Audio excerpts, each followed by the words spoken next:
Buenas noches. El presupuesto general de la Nación ya está listo para la firma del presidente. En minutos los detalles. Estos son nuestros titulares.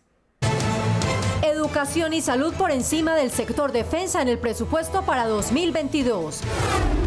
Ley de garantías agita el debate nacional. Espera sanción del presidente. Revuelo internacional por proposición de comisión bilateral entre diputados venezolanos y senadores de Colombia. Inmunidad de rebaño en manos de los más jóvenes en el país. Mitos y recelos retrasan vacunación. Regresan los días sin IVA tras la esperanza de la reactivación económica. Atracos, raponazos y homicidios sitian a Villavicencio. Lanzan SOS por la seguridad. La soledad del campo. Los jóvenes no quieren mirarlo.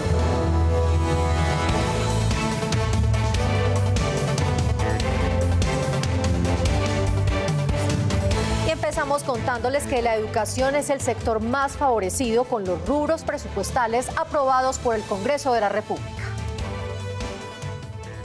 Aprobado por la plenaria del Senado. Con un monto de 350,4 billones de pesos, fue aprobado el presupuesto general de la Nación 2022.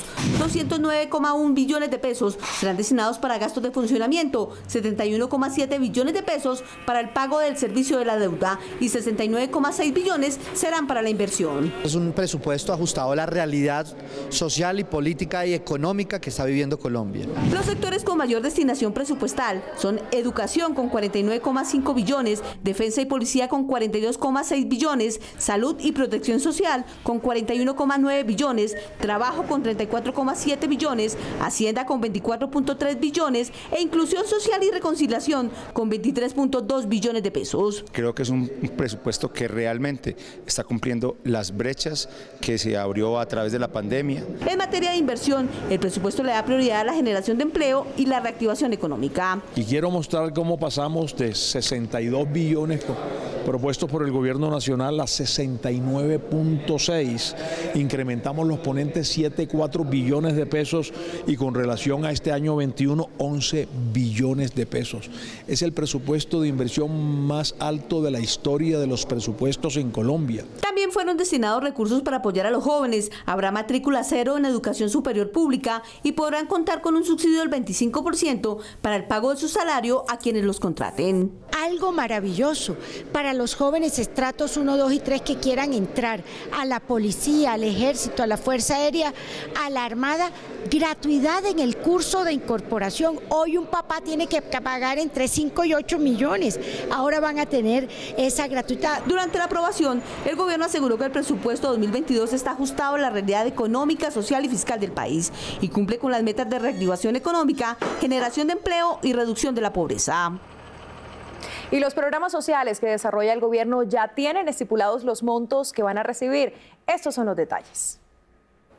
25 millones de colombianos serán los beneficiados con los programas sociales. Así quedó aprobado en el presupuesto. Para ayudar a superar la pobreza, 4 millones de hogares recibirán el subsidio de Familias en Acción. Se trata de mantener todos estos programas sociales que viene el gobierno dándole, por ejemplo, ingreso solidario con 7 billones de pesos. También se garantizaron los recursos para el programa de adulto mayor. 1.700.000 de ellos seguirán recibiendo un bono mensual que hoy está en 80.000 pesos y se irá incrementando gradualmente hasta 145.000 pesos. El país tiene que avanzar a la superación de la línea de pobreza extrema de los colombianos que hacen parte del programa Colombia Mayor. Son personas que ya son adultos mayores, que no tienen posibilidad de trabajar, que algunos están cansados, que algunos ya no les queda alternativa y no tuvieron la posibilidad de pensionarse. Los jóvenes y las mujeres que fueron duramente golpeados en la pandemia con la pérdida de sus empleos también fueron priorizados en los programas sociales. El ingreso solidario, fundamentalmente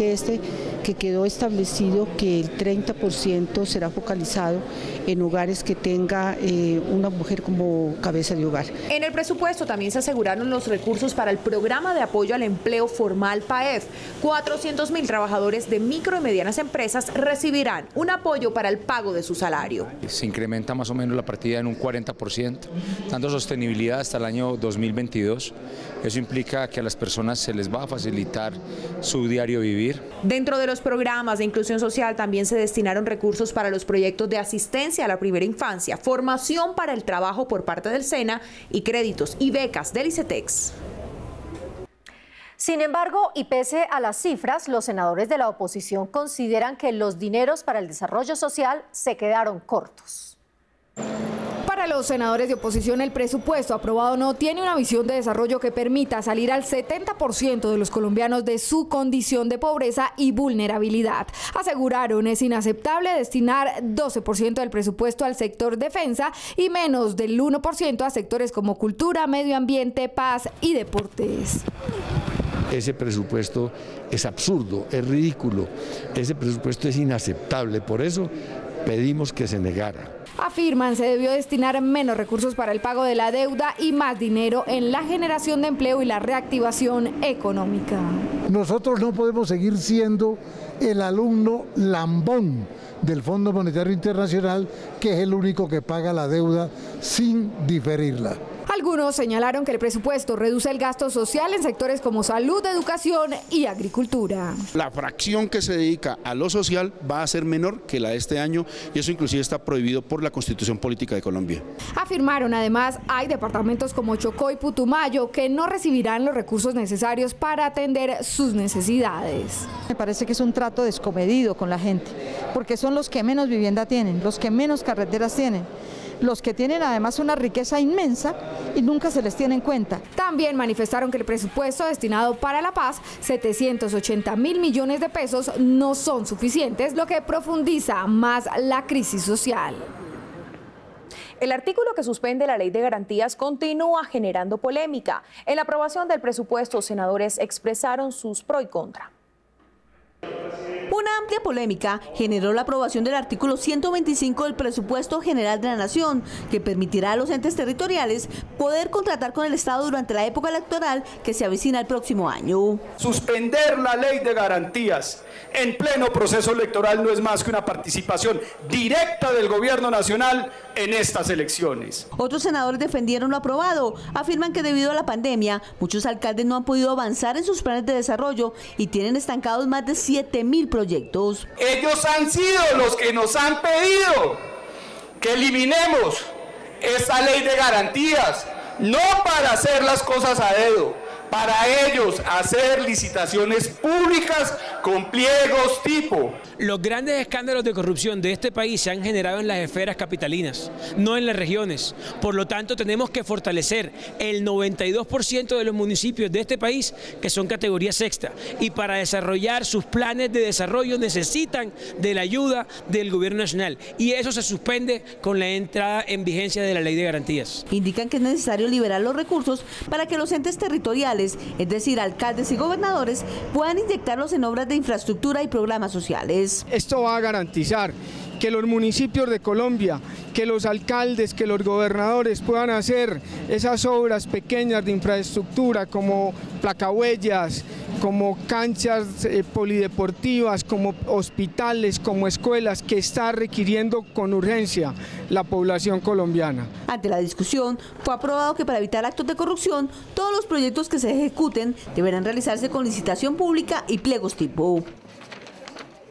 En las últimas horas, un cruce de cartas entre el Senado colombiano y la Asamblea de Diputados de Venezuela generó bastante revuelo ante la proposición de crear una comisión bilateral para tratar asuntos comerciales y diplomáticos. El presidente Iván Duque rechazó la proposición. Dándole garantías a la oposición y trámite a una proposición elevada en la plenaria del Senado, el presidente del Congreso sometió a votación una proposición del senador Jorge Guevara del Partido Verde para la creación de una comisión bilateral entre los parlamentos de la República de Colombia y la República Bolivariana de Venezuela y trabajar en los siguientes aspectos: normalización de las relaciones diplomáticas, normalización de las relaciones comerciales y la verificación de las buenas prácticas entre nuestros países. Dando cumplimiento y como corresponde en la ley que rige la actuación del presidente, esta fue sometida a votación y aprobada.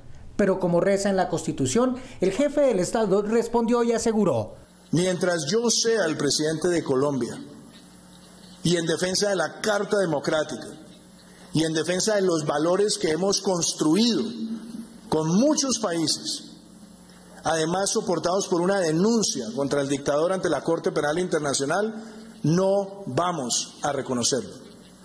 Reconocerlo sería una claudicación en los valores que ha defendido históricamente nuestro país. El presidente del Senado, por su parte, aseguró que es respetuoso de las diferentes posturas e ideologías y que este trámite corresponde a su dignidad, respetando la separación de poderes y las normas como reza en la Constitución Política de Colombia. En mi condición de presidente del Senado de la República de Colombia, debo informar a los ciudadanos que la proposición 34, aprobada el día de ayer en la plenaria del Senado, de ninguna manera sustituye las facultades constitucionales del manejo de las relaciones internacionales en cabeza del presidente Iván Duque, quien ha sido categórico en afirmar que el Estado colombiano no reconoce el gobierno de Nicolás Maduro. Cualquier avance en el restablecimiento de las relaciones diplomáticas es facultad exclusiva del presidente de la República a través de la Cancillería. En una carta dirigida al presidente del Congreso de Colombia, el presidente de la Asamblea Nacional de Venezuela expresó la buena voluntad de aplicar la proposición aprobada y queda atento a darle trámite y buscar los conductos para darle cumplimiento. Para los fines pertinentes. Mientras tanto, la situación de los migrantes en Colombia es altamente preocupante, sobre todo la de los menores. En Cartagena, un panel internacional de defensores del pueblo acogió algunas propuestas del Senado. La migración sigue traspasando fronteras. Miles de migrantes con sus niños en brazos caminan horas y horas llevando en sus maletas la ilusión, esperanza y el deseo de llegar a los Estados Unidos para cambiar sus vidas. A esta problemática le pusieron cuidado los defensores del pueblo de 20 países reunidos en Cartagena, quienes ven cómo lo que sucede en Necoclí, Antioquia, se convierte minuto a minuto en una bomba de tiempo. Es importante la habilitación, la flexibilización de los cupos diarios en Necoclí y en Acandí. Es importante también habilitar de manera permanente una ruta humanitaria. Ese represamiento ya ha dejado varios migrantes haitianos muertos, sea por enfermedades o porque el mar voltea con furia las precarias embarcaciones en las que intentan llegar a Panamá. Por ello, se hace prioritaria la atención integral humanitaria a los venezolanos, haitianos y cubanos que se ven en las calles y carreteras de Colombia. A través de diplomacia parlamentaria, de diplomacia oficial y un poco de diplomacia humanitaria con los defensores del pueblo, buscar la manera de que este asunto sea tratado como un fenómeno migratorio internacional y de esa manera se pueda buscar apoyo con la comunidad internacional y los organismos multilaterales. Buscar también medidas que estos países de destino también nos apoyen, las organizaciones del Sistema Universal de Derechos Humanos nos apoyen un poquito más. Más que las políticas de refugio, la atención integral al migrante, los estatutos migratorios, lo que ellos reclaman es una ayuda diaria de alimento, medicinas o de abrigo que les permita seguir en el impulso de lograr la meta: llegar a los Estados Unidos. En otras noticias, la vacunación en Colombia avanza en medio de una situación preocupante. Muchos jóvenes de nuestro país mantienen su recelo con la vacuna. Reforzar las medidas de autocuidado y fortalecer el proceso de vacunación en el país es el llamado de las autoridades para mitigar un eventual pico de contagios por COVID-19 en noviembre. Es un riesgo que podemos disminuir sus efectos vacunándonos. Si nos vacunamos, le quitamos personas susceptibles al virus, personas que puedan contagiarse, y hacemos cada vez más lento la transmisión, y ojalá ese cuarto pico sea solo de casos. Aunque la vacunación ha avanzado con la aplicación diaria de 250.000 y 300.000 vacunas, falta inmunizar a un amplio porcentaje de la población para alcanzar la inmunidad de rebaño. Faltan 9 millones de colombianos que no tienen ni la primera dosis ni las 2 dosis que exigen algunos laboratorios. Es fundamental, es necesario para la salud del país. Según cifras del Ministerio de Salud, Barranquilla con un 70% y Bogotá con un 62% encabezan la lista de ciudades con mayor número de habitantes vacunados. Boyacá con un 65% y el Quindío con 63,6% son los departamentos con mayor población inmunizada. Y la meta es que a diciembre de este año podamos alcanzar la inmunidad de rebaño con el 70% de nuestra población vacunada, que serían 35 millones de colombianos. Por primera vez desde que inició la pandemia estamos en el momento más bajo de contagios y de muertes. Después de haber tenido un índice de contagio superior al 40%, hoy estamos en el 3.5% gracias a la vacunación. Para los senadores es necesario enfocar las estrategias y búsqueda de los jóvenes, ya que ahí está el grueso de la población para cumplir la meta del Plan Nacional de Vacunación. No lo deseo porque no sé, pienso que pues hay muchos rumores y la verdad no me gustaría. Lo hice porque principalmente creo que lo van a volver como una obligación para los lugares públicos. La invitación a la ciudadanía es a acercarse a los puestos de vacunación para recibir su primera dosis, completar el esquema o, en el caso de los mayores de 70 años, recibir su tercera dosis y así evitar entre todos un cuarto pico. Samar Milagros tiene 7 años. Le diagnosticaron la enfermedad conocida como huesos de cristal a los 20 días de nacida, esto por una fractura. Desde entonces vive el drama de la enfermedad y la indolencia de la EPS.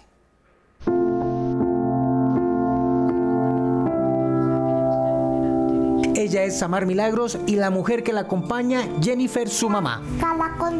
Samar sufre de una enfermedad huérfana. Sus huesos se fracturan como si fueran de cristal. Cruza la pierna y todo. En su momento tuvo que instaurar 11 derechos de petición, 3 tutelas, 5 desacatos, acudir a la Procuraduría y nada hacía que prestaran una atención de calidad. Entonces tuvo que intervenir al Senado y su situación cambió. La atendieron, pero de nuevo comienza a padecer. Otra tutela, otro desacato y nada que le resuelven esto. 65 órdenes médicas que la EPS no atiende o la hace a medias. Mi hija a lo largo de sus 7 años ha sufrido más de 15 fracturas y le han realizado más de 8 cirugías. Viendo el grave estado de mi hija y que la EPS no nos respondía, estamos afiliadas a la EPS Medimás, pues tuve que colocar una tutela para que le garantizara a mi hija el derecho a la vida y a la salud. Ella es el reflejo de lo que sucede a los colombianos en general a la hora de ir al médico, pero también es ella la que a gritos pide una reforma a la salud que con urgencia necesitan los colombianos, oportuna, de calidad, donde el paciente tenga dignidad y no como le ocurre en la actualidad a Milagros, el incumplimiento de 65 órdenes médicas por su salud. La EPS alega y le dice al juzgado que ellos le han cumplido a mi hija con absolutamente todo y que no entienden yo por qué coloco otro incidente de desacato, cuando la fecha, pues Milagros no ha tenido su cirugía, no ha tenido su hidroterapia y en lo que vamos de pandemia le deben más de 72 órdenes entre insumos y medicamentos. ¿Esta es la calidad de la que habla Medimás? Que actúen los órganos de control, Fiscalía, Contraloría, Procuraduría y que se vayan con todo el peso de la ley ante la corrupción que hay en las EPS. Por ahora la EPS dice que ha cumplido. Esta es la respuesta que ha dado al juzgado que ordena el arresto del directivo de la EPS por no acatar lo ordenado por el juez. Mientras su salud se debate en estrados judiciales, Samar Milagros espera que sin más dilaciones y sin tener que ir a juzgados, tutelas, derechos de petición, alguien le entregue sus medicamentos y tratamientos para evitar los dolores que aquejan su humanidad. Los días sin IVA, entre otras medidas, están marcando la determinación del Gobierno Nacional para reactivar la economía post-pandemia en el país. Dulces, disfraces, máscaras, maquillajes y otros artículos temáticos son los que llenan el inventario de muchos comerciantes por estos días. Comerciantes que esperan recuperarse de los duros meses vividos en la pandemia. Tenemos toda la esperanza puesta en la reactivación económica, utilizando los protocolos de bioseguridad. El Senado ha trabajado en distintas iniciativas para viabilizar la reactivación de todos los sectores de la economía. El descuento que se le da a los empresarios del 25% de un salario mínimo para contratar jóvenes, el PAEF, que es el 40% de las empresas que hayan perdido más del 20% de sus ingresos. La ley de emprendimiento, aprobada en el Congreso, la primera ley en esta materia en Latinoamérica, representa un impulso para reactivar la economía y recuperar miles de empleos. Rompe las barreras de acceso a muchos jóvenes y emprendedores en acceder a la economía. Segundo, también elimina ciertos cobros de impuestos o registro sanitario del INVIMA o el impuesto de registro en los departamentos para que muchos puedan emprender. Los días sin IVA aprobados por el Congreso en la anterior reforma tributaria se traducen en jornadas masivas de consumo que ayudarán a la reactivación. Para este 2021 se espera que el jueves 28 de octubre, el 19 de noviembre y el 13 de diciembre los colombianos tengan la oportunidad de adquirir productos sin el impuesto y dinamicen el mercado. Queremos evitar las aglomeraciones y nos vamos a asegurar de que todos los asistentes a los establecimientos de comercio lleven su tapabocas, cuenten con un lavamanos o con implementos para la desinfección de manos. La invitación desde el Senado es a participar de estas jornadas manteniendo los protocolos de bioseguridad.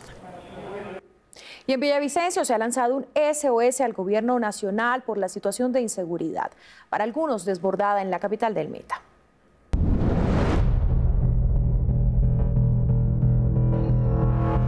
La semana pasada nos robaron dentro de la casa.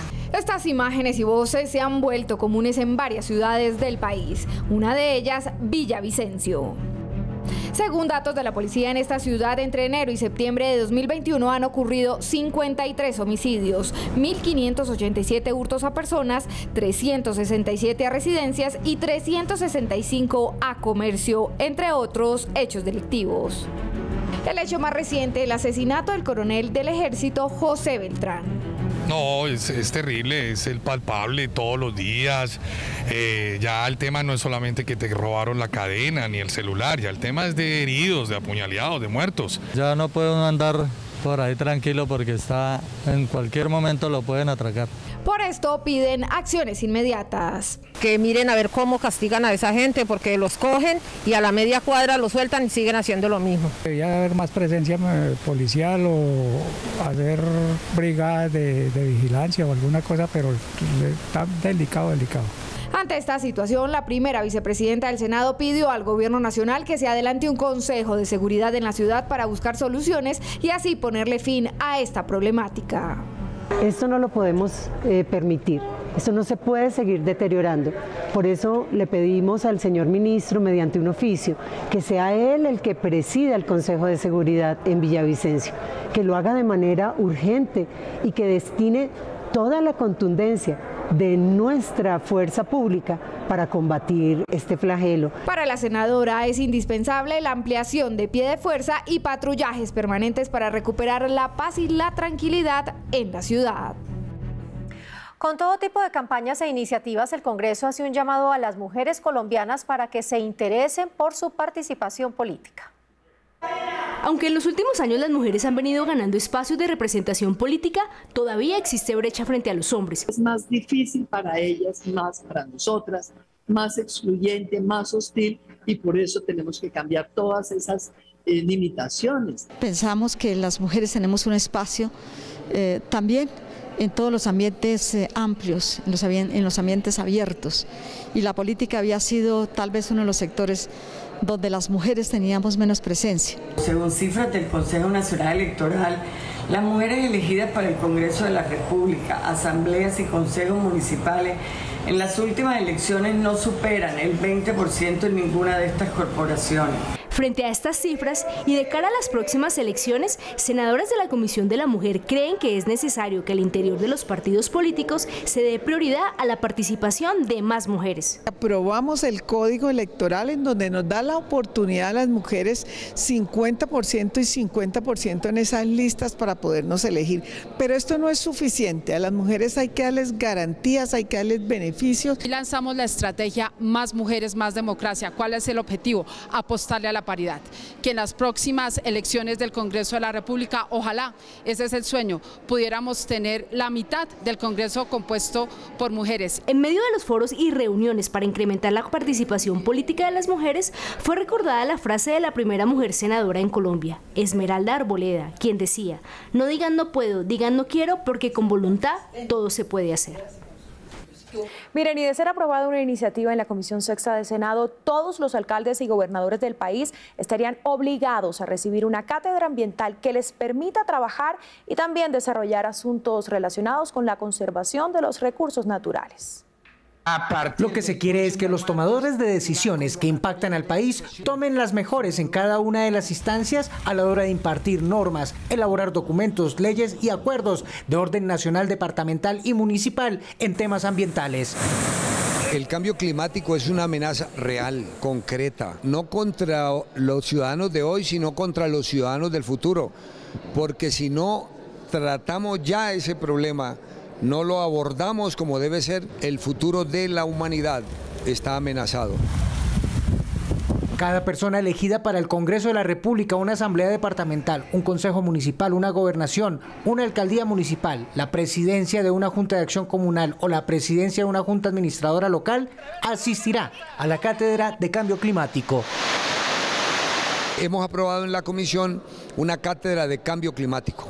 Una cátedra que oriente a los funcionarios públicos, a los que tienen la decisión en sus manos de política pública para que enfrentemos este terrible flagelo que va a amenazar y que amenaza a la humanidad. El proyecto pasó por unanimidad en la Comisión Séptima de Senado y ahora pasará a la plenaria del Senado, donde le restan, de ser aprobado, 2 debates más en la Cámara de Representantes. El campo colombiano atraviesa una crisis sin precedentes. Se está quedando solo porque las nuevas generaciones buscan estudios y actividades diferentes al desarrollo agrario. ¿Por qué nosotros los jóvenes estamos emigrando del campo a las grandes ciudades? Porque la verdad ahorita en el campo pues no reconocen lo que verdaderamente valen nuestros trabajos.